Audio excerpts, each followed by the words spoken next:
What am I fucking doing? I don't know.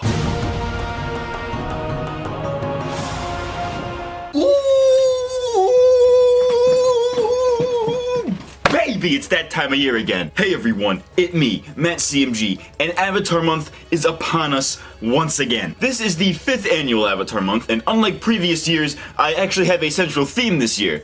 All the videos this year have something in common. The theme for this year's Avatar Month is supplementary content, which is to say, Avatar stuff that isn't the main two shows. This month we'll be discussing stuff like the comic series and some other stuff that I don't want to spoil for you, but I think you guys are really gonna like it. For a very long time, we never actually had a lot of supplementary content for Avatar. For a while, we only had the main show and maybe a few video games, and it wasn't until Korra came out that kind of expanded the canon, and that expansion is definitely about to expand even more. That was very redundant.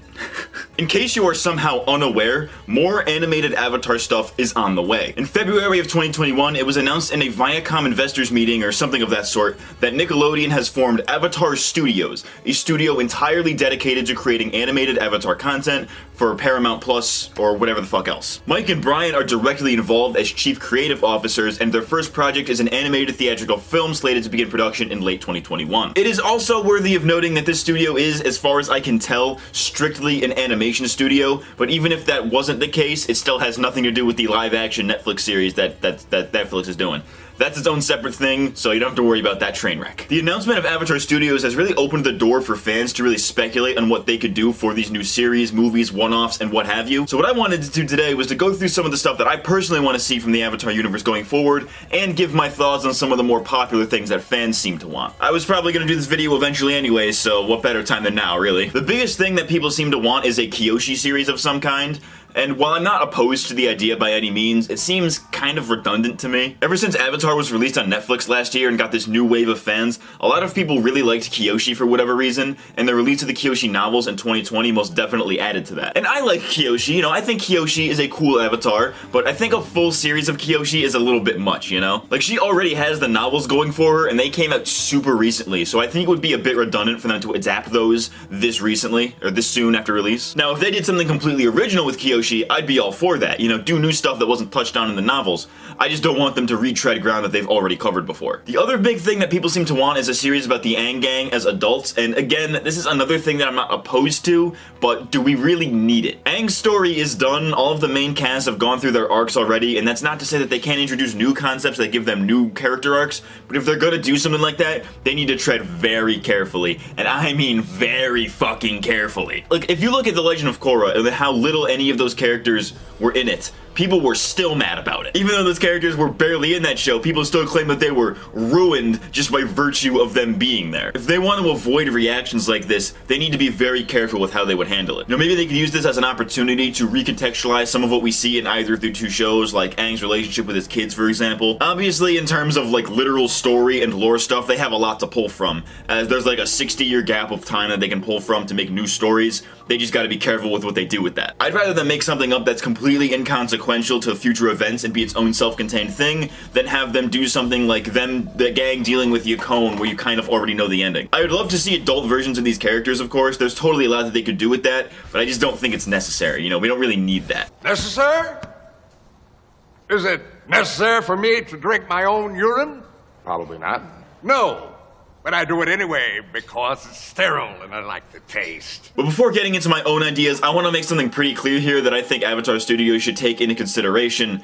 Only give the full series, you know, like these full multi-season series, to future avatars post-Korra, while everything else like movies and miniseries and one-offs go to past avatars. This way, a new series is still like this very special thing that only happens once every few years, while they get a lot more opportunities to flesh out the rest of the world with these smaller stories of these past avatars. Like the Earth Avatar after Korra and the Fire Avatar after them would get full multi-season story arcs, while avatars like Kyoshi, Kuruk, Yang Chen, and any other avatar or any other character before them gets these smaller stories, like a movie or a miniseries. Additionally, I have a few things that I think that they should 100% avoid and never do under any circumstances. Firstly, stay the fuck away from anything involving time travel, multiverses, or any of these really common like sci-fi fantasy tropes. Stay away from all that shit completely. Avatar has always been pretty high concept, but it doesn't need to be that high concept, you know what I mean? Unless they're making it very clear that a story like this is non-canon,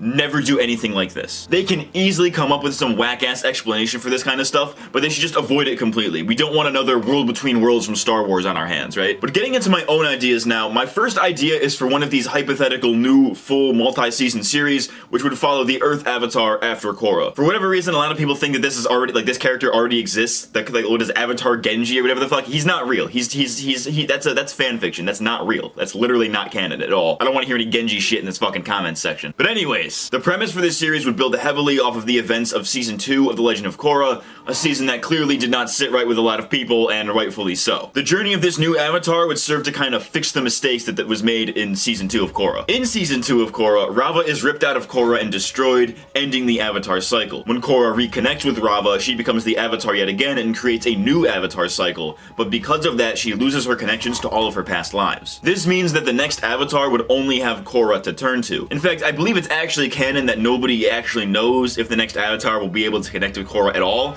but for the sake of this idea, let's just say that they're wrong and this new Avatar only has Korra as a past life. The premise for this series would be for this new Avatar to reconnect with the past lives through whatever means the writers find appropriate. The series would start with this new earthbending Avatar in their early 20s as a way of kind of growing up with the audience, but because of the rule of only telling the Avatar when they turn 16, this Avatar would be pretty early on in their journey, so they'd only have earth and firebending by this point. Yet this Avatar's journey would begin by them going to Air Temple Island to begin their airbending training with an older Jinora, and in the process forms a spiritual connection with Korra. Korra would tell this new Avatar to right her wrongs without much detail as to what that means. Through Jinora, the new Avatar discovers what happened in Season 2, so they set out to find a way to restore the past lives. They would take their airbending training on the road, traveling to different spiritual places to see what could be done to regain the connection. Jinora would serve as a mentor for this new Avatar, and of course there would be new characters and concepts thrown into the mix. And this isn't really something I've had finalized here, I'm just kind of spitballing this one, but following them on this new journey would be a new villain who wants to prevent the new Avatar from regaining their connection to the past lives for a variety of reasons. This villain would be rather complex in the sense that they have multiple reasons for stopping the Avatar,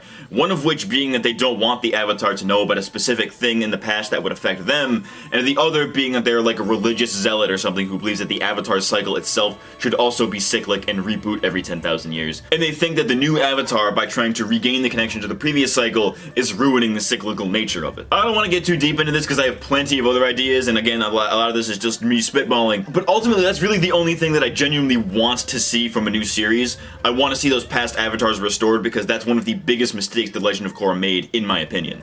I spit over my fucking desk. This is heinous. My next idea for a new series gets a little bit high concept and a little bit convoluted, so bear with me here. For years now, I have had the idea of twin avatars. How this would work depends on how they want to handle it, because there's a lot of different ways that they could do it, right? They can have it so one twin has Rava and is the avatar, so their sibling has no powers and they both have to kind of grow up coping with that. I'm an earthbender.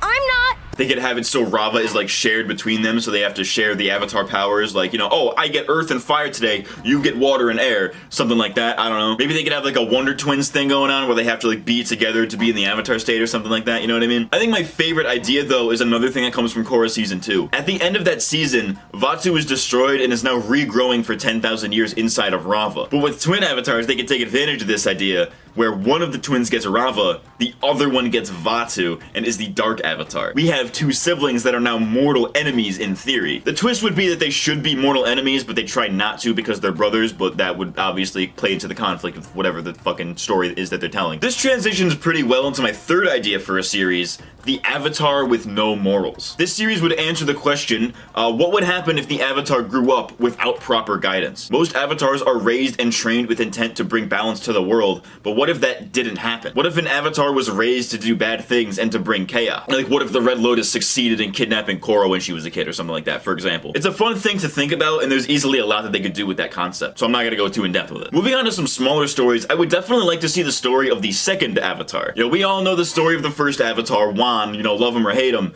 but what I think is vastly more interesting is the second Avatar. Again, this raises some interesting questions, like, how would they go about finding out that they're the Avatar? You know, does Rava tell them, or do they find out some other way? Or even more interesting, can the Avatar just decide to not be the Avatar, right? Or was that a decision decision that had to be made at some point. This was something that was toyed with in both The Last Airbender and The Legend of Korra, but was always met with this kind of great power comes great responsibility message. The second Avatar would kind of have to be this deciding factor that would set up a lot of these Avatar traditions, right? You're born with this great power, but no real guidance for what to do with it, so do you decide to just not use it? Again, spitballing here, just an idea. One thing that the comics have been doing lately is that they've been dedicating these little side stories to individual characters that aren't the Avatar. For example, there's their solo comics for Toph and Katara, as well as an upcoming Suki comic. And I'd like to say this kind of thing for other characters in an animated format. Of course, they could do movies and mini-series or whatever, but something I think would be pretty cool would be like an anthology series about the 100-Year War. Each episode would focus on one smaller character or one event from the 100-Year War, such as an episode about Iroh's siege on Ba Sing Se, or Hakoda and the Water Tribe men on a mission,